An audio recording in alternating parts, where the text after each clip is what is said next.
하루 일당만 2,000달러. 보너스와 의료비, 위험수당은 별도?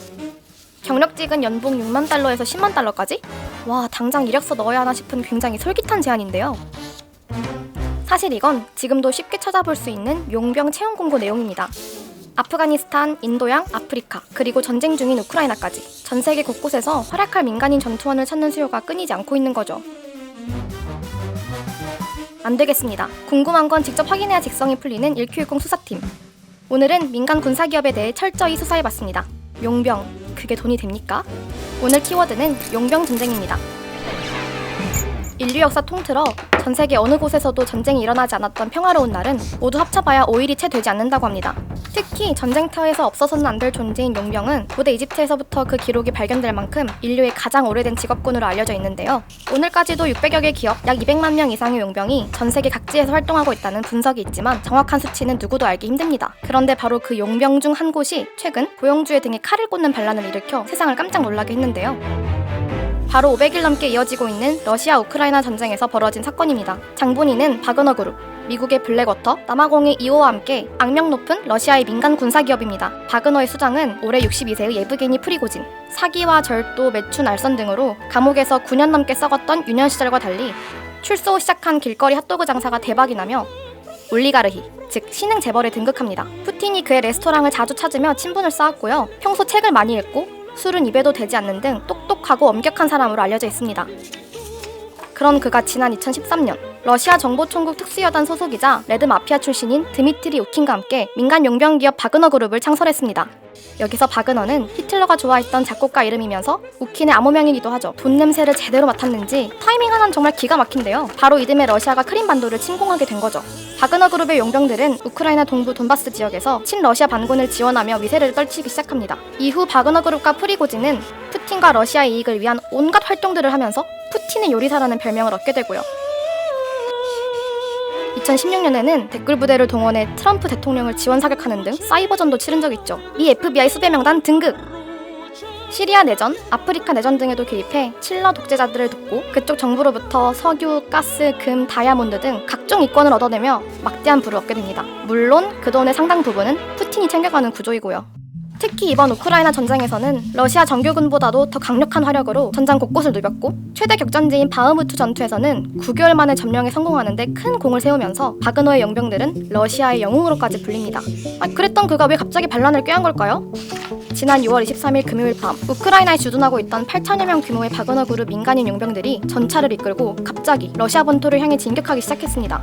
하루 만에 1000km를 돌진해 우크라이나 전쟁을 지휘하는 러시아 남부 군관부 사령부를 점령했고 곧바로 모스크바 코앞까지 직행한 건데요. 전선은 계속 뚫렸고 헬기가 격추당하기까지 하며 러시아군은 망신살을 제대로 뻗쳤습니다. 다만 프리고진이 공격을 멈추며 반란은 일단락됐죠. 이 같은 반란의 배경은 이렇습니다. 표면적으로는 러시아군에 대한 프리고진의 반발심. 알려진 것처럼 이번 전쟁에서 러시아군은 이미 졌다고 평가받을 만큼 열세였죠. 안 그래도 평소 군사적 지원이 잘 되지 않아 불만이 가득했는데 전쟁이 장기화한 데다 5만 명에 달하는 바그너 그룹 용병들이 총알바지로 쓰이며 대다수 사망에 이르자 프리고진이 마침내 분노를 터뜨린 거란 해석이죠. 푸틴이 아니라 쇼이구를 향한 반란이라는 관점도 있습니다.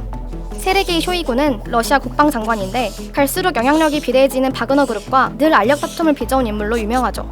쇼이구는 바그너와 경쟁 관계인 또 다른 민간 군사기업 패트리어트와 관련이 있는 걸로 알려져 있는 데다 나중에는 바그너 그룹의 기지에 러시아군이 미사일을 쏘는 일까지 벌어지면서 갈등이 극에 달하기도 했습니다. 일각에선 쿠데타가 아닌 쇼였다는 분석도 있죠. 프리고진을 미끼로 실제 반역자를 솎아내려는 것 아니냐는 겁니다. 오는 2024년 3월 러시아는 대선을 앞두고 있습니다.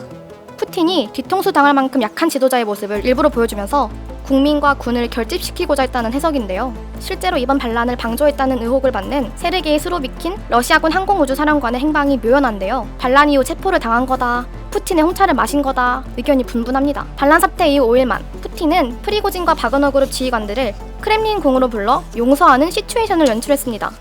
홍차를 보내도 부족할 판에 같이 마주보고 앉아 면담을? 이거 뭔가 많이 수상한데? 어쨌든 너그러운 푸틴은 프리고진과 반란에 가담한 용병들의 죄를 묻지 않기로 하고 벨라루스 망명과 영구 주둔을 허락했죠. 바그너가 지니고 있던 무기들은 모두 국방부로 반납됐는데요. 생각보다 어마어마한 규모여서 깜짝!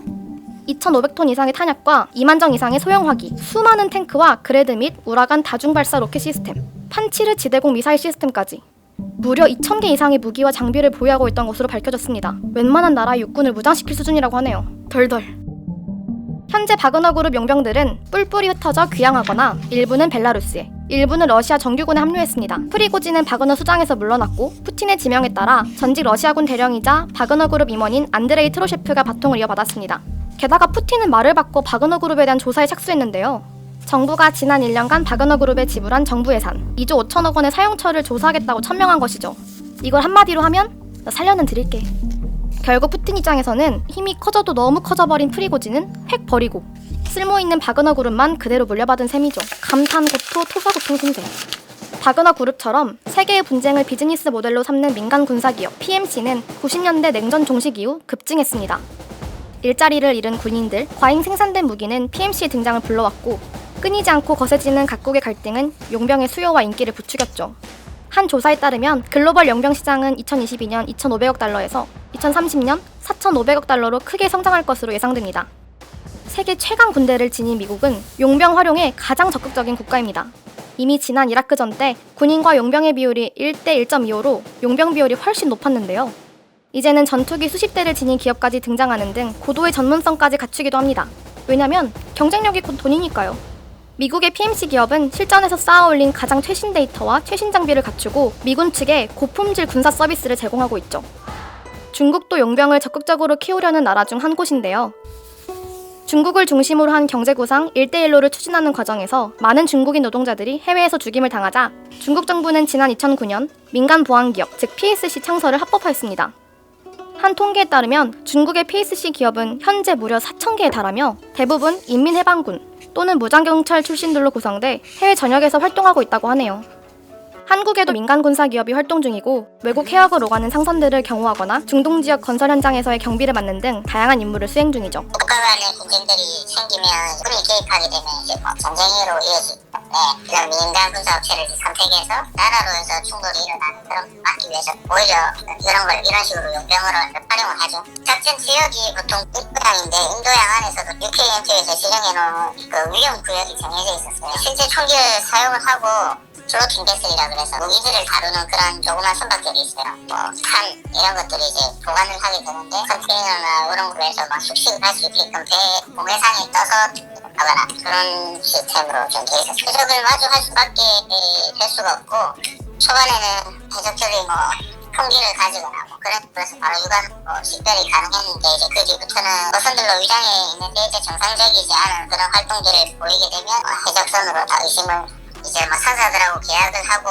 하면서 그런 단가 자체가 높았습니다. 높았고 팀장이라고 하면 팀장급들은 월 1,000이 정도 가져갔던 걸로 알고 있습니다. 이 업무 자체가 이제 해외에서 이제 오랜 기간 동안 계속 근무를 하고 휴식 시간을 가지고 다시 나가서 또 근무를 하게 되고 이런데 군으로 해서 나라를 대표해서 그런 업무를 하는 것도 아니고 민간 회사에 이제 소속이 돼서 운영하는 거기 때문에 성취감, 애국심, 군 생활에 비해서는 그런 게 많이 떨어지고 그런 환상은 딱히 가질 필요가 없는 것 같고.